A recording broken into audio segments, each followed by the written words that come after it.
আসসালামু আলাইকুম। আশা করি সকলেই ভালো আছেন।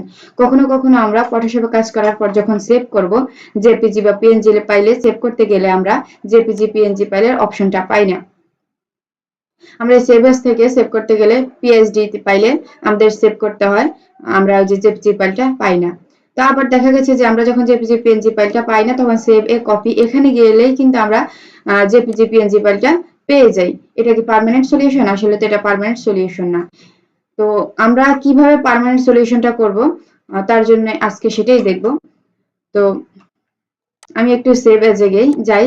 সেভ এজে যাওয়ার পর দেখতে পাচ্ছেন যে আমার এখানে সবগুলো আছে, জেপিজি পিএনজি ফাইলগুলো দেখা যাচ্ছে। কিন্তু যদি না দেখা যায় তাহলে কি করবেন? তাহলে আমরা এখান থেকে যে এডিটে যাব। এডিটে ক্লিক করে আমরা একদম লাস্টে প্রেফারেন্সের উপরে কার্সারটা যখন আমরা রাখি তখন এখানে দেখা যাচ্ছে যে ফাইল হ্যান্ডলিং এখানে আমরা ক্লিক করব।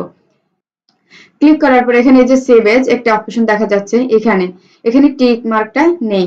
এখান থেকে যদি আমরা টিক মার্কটা দেই তাহলে এটা সলিউশন হয়ে যাবে।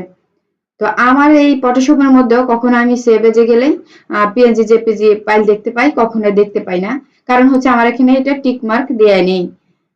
তো এখানে যখন আমরা টিক মার্ক দেয়া থাকবে এটাই পার্মানেন্ট সলিউশন হয়ে যাবে যে আমরা সবসময় সেভ এজে গেলে পিএনজি জেপিজি ফাইলে পেয়ে যাব। এখান থেকে আমি ওকেতে ক্লিক করব। এবার আমি দেখি, আমার তো এখানে আগেই আপনাদেরকে দেখালাম যে জেপিজি পিএনজি ফাইলটা ছিল, তবে এটা সবসময় থাকে না, এখনো আছে।